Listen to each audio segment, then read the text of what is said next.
La conversion entre types. Je peux convertir entre les types, par exemple entier, avec virgule, float ou bien chaîne de caractères. Nous avons besoin de ces conversions dans nos exercices, dans nos prochains exercices. C'est très important de comprendre les conversions. On va prendre quelques exemples. Par exemple, on va faire cet exercice-là.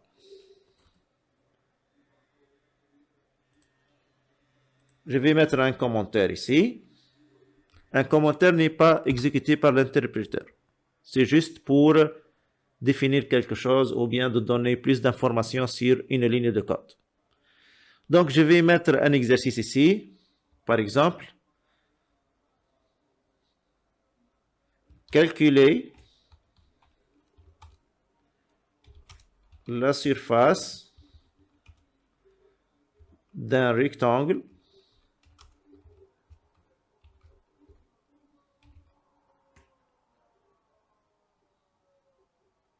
la longueur et la largeur,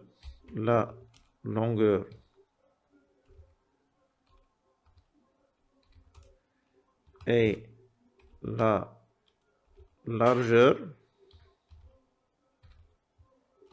seront saisis au clavier. Saisis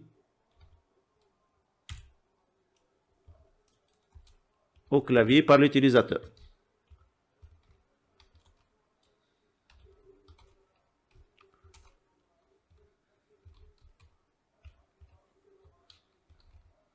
C'est-à-dire qu'on va demander la longueur et la largeur à l'utilisateur,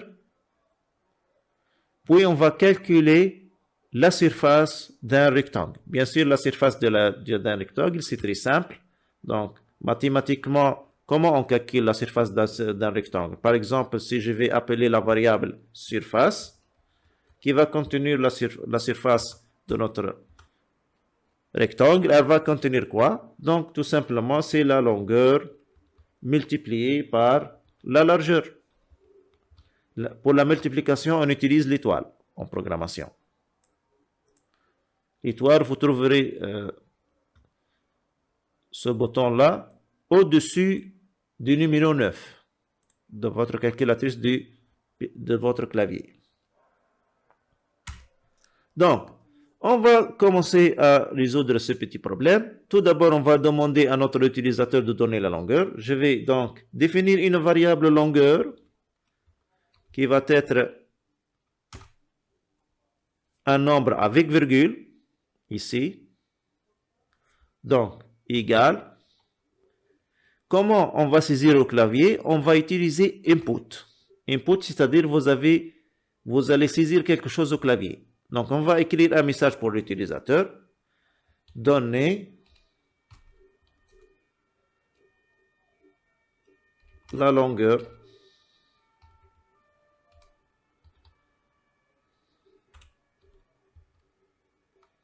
de points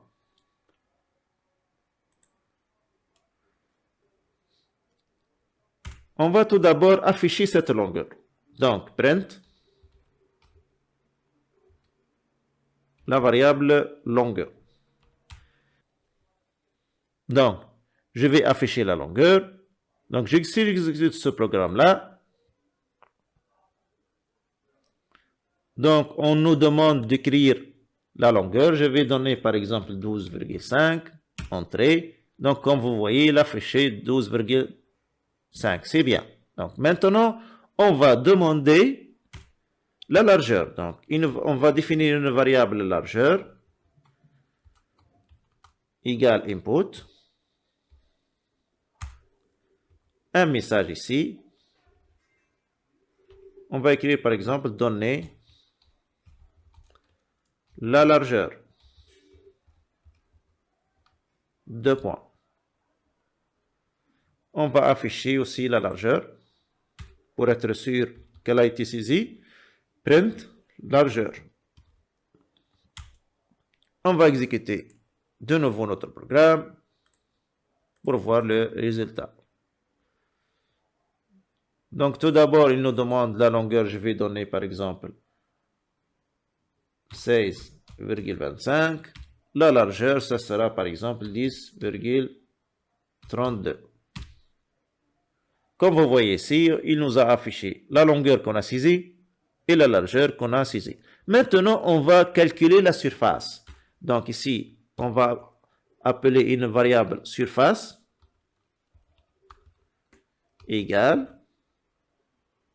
longueur multiplié par largeur.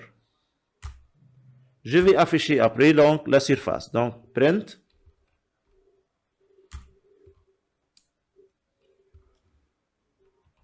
la surface est deux points, virgule, je vais mettre ici le nom de ma variable surface. Si j'exécute ce programme-là, je vais avoir une erreur. Et on va essayer de comprendre ensemble, tout d'abord, comment on résout un problème de correction d'erreur. Donc, on a ce qu'on appelle en programmation bugs, c'est-à-dire les erreurs de programmation. Donc, en tant que programmeur, vous allez rencontrer beaucoup ces erreurs-là. Et c'est normal, tout programmeur, donc, il va donc faire face à ces erreurs-là. Donc, on va voir comment on va comprendre ces erreurs et comment donc corriger notre code. Donc, si j'exécute ici mon programme, tout d'abord, il va nous demander donc la longueur de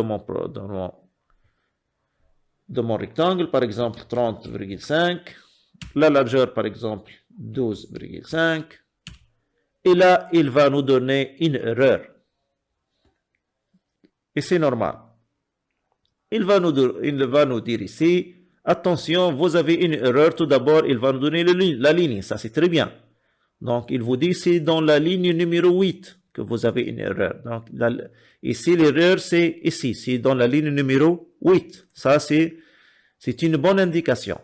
La deuxième indication, il vous dit, type error, can't multiply sequence by non-int of type str. Ici, il vous dit que vous avez multiplié des chaînes de chaînes. Ça, il vous dit c'est une chaîne et ça, c'est une chaîne. Donc, vous ne pouvez pas multiplier de chaînes de caractères. Ça n'a pas de sens. Vous devez multiplier des entiers ou bien des réels. Donc ici, toute donnée saisie au clavier, elle est par défaut chaîne de caractères. C'est une chaîne de caractères. Il faut faire attention pour ça. Donc, lorsqu'on utilise input pour saisir quelque chose au clavier, donc, ce qu'on saisit au clavier, il sera enregistré et sauvegardé comme chaîne de caractères. Ça, c'est très important. str, string. Donc, le contenu de largeur ici, c'est de type chaîne de caractères. Comme vous voyez ici, il vous dit variable str. La même chose ici, variable type str. Ça, c'est très important. Donc, pour pouvoir faire des calculs, nous devons convertir donc les données ici saisies au clavier à des floats, c'est-à-dire à des nombres avec virgule flottantes. Donc, je vais ajouter ici avant input float, c'est-à-dire on veut convertir la valeur saisie au clavier à des nombres avec virgule, nombres flottantes. Donc, je vais ajouter ici une parenthèse. De même ici pour la largeur, je vais ajouter donc float, c'est-à-dire je veux convertir la valeur qui a été saisie au clavier à un réel. Maintenant, si j'exécute de nouveau et je vois donc mon résultat, donc j'exécute, je vais donner la longueur par exemple 30,5 et la largeur par exemple 23,6 et comme vous voyez ici, il nous a donné le résultat. Donc il a fait le calcul, la largeur fois la longueur et il nous a donné le résultat. Donc ici, pour pouvoir faire des calculs, on a fait la conversion d'une chaîne de caractères ici saisie au clavier avec la fonction prédéfinie float et on l'a stocké dans la longueur. De même pour la largeur, on a fait la même chose. Donc ici, on a multiplié deux réels. Le premier réel longueur, le deuxième réel. Donc ce sont des nombres avec virgule. C'est ça ce qu'on appelle donc un réel. Et ici, le résultat, ici, il sera aussi réel, bien sûr. Donc si vous voyez, la lecture n'est pas lisible. Il y en a beaucoup ici de nombres après la virgule. Bien meilleur, une bonne lecture, on va faire ce qu'on appelle l'arrondi. Donc ici, je peux ajouter par exemple round, la fonction round, parenthèse, et round, surface, virgule 2, c'est-à-dire je veux deux chiffres après la virgule. Maintenant, si j'exécute, donc je vais lui donner donc la longueur, c'est par exemple 36,25. La largeur, par exemple, 15,25. Et le résultat, comme vous voyez ici, c'est 552,81. Donc, nous avons deux chiffres après la virgule. Ça, c'est donc l'utilisation de l'arrondi. On va utiliser donc beaucoup les fonctions de conversion dans les exercices à venir. Donc, print C pour l'affichage sur l'écran.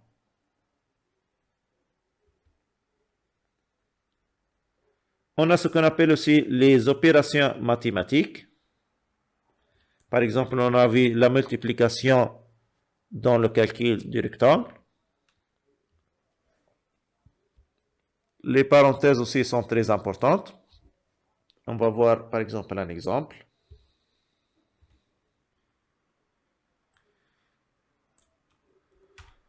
Par exemple, on va faire l'opération suivante. Par exemple, opération, on va appeler par exemple opération, une variable opération, qui va contenir entre parenthèses 5 plus 2. Je vais ajouter des espaces pour qu'elle soit lisible pour vous. Donc, multiplié par 2. Puis, je vais afficher le résultat. Print. Donc, opération. Lorsque vous voyez ici ce code-là, à votre avis, si j'exécute le résultat ici, il sera combien? On va calculer entre parenthèses en premier lieu, ou bien je vais calculer 2 fois 2 plus 5. Est-ce que je vais faire 5 plus 2 fois 2? Ou je vais faire tout d'abord 2 fois 2, puis plus 5.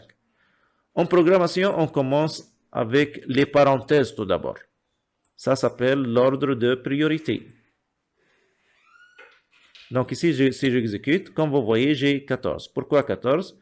Parce que j'ai commencé par les parenthèses. 5 plus 2, ça fait 7. Multiplié par 2, ça fait 14.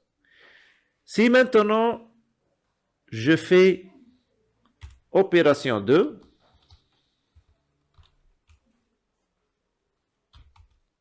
égale, maintenant je vais prendre la même donc opération, mais je vais changer les parenthèses. Par exemple, ici 5, plus, je vais ouvrir les parenthèses, 2 fois 2. Ici, donc, on va commencer par les parenthèses, comme d'habitude. Donc, print, opération 2. Donc, je vais commencer par les parenthèses. Donc, 2 fois 2, ça fait 4. 4 plus 5, ça fait 9. Donc, le premier résultat, ça fait 14. Le deuxième, ça fait 9. Ça, c'est l'importance des parenthèses. On va voir dans des exercices à venir qu'il y en a ce qu'on appelle l'ordre de priorité. Dans l'ordre de priorité, vous avez toujours donc en premier lieu les parenthèses. Donc, si j'exécute ici, vous voyez ici le premier résultat, ça fait 14. Le deuxième, l'opération 2, ça fait 9.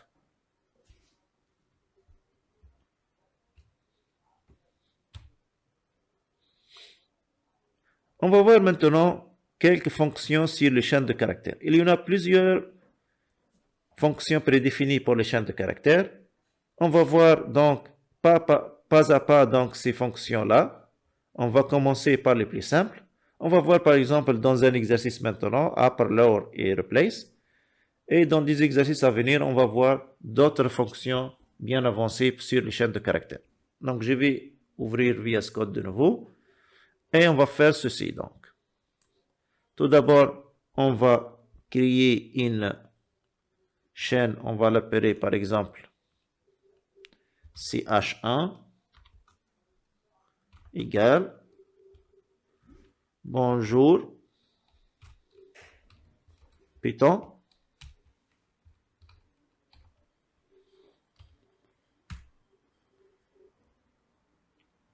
Je vais créer une chaîne ch2 qui va contenir ch1, la chaîne ch1, point upper.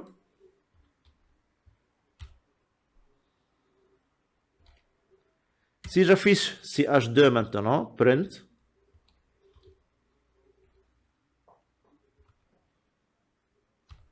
vous allez voir que la chaîne donc, qui va être affichée, c'est bonjour Python, mais en majuscule. Donc, si j'exécute ici,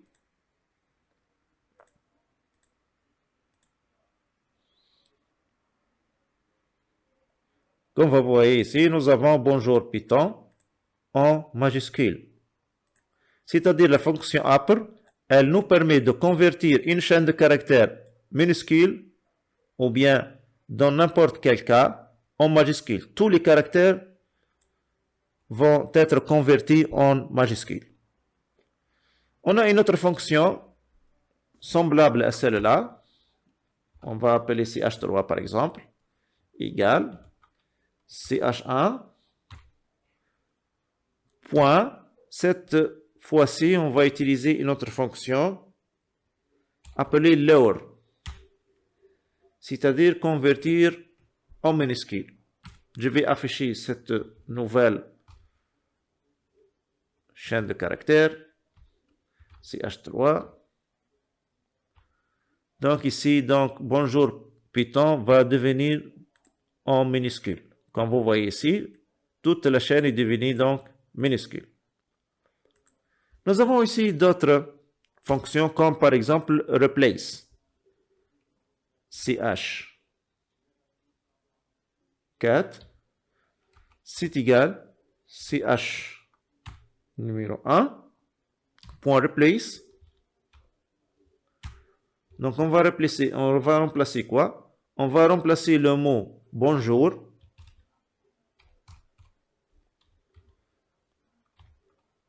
par salut par exemple. Je vais afficher la chaîne numéro 4. Print.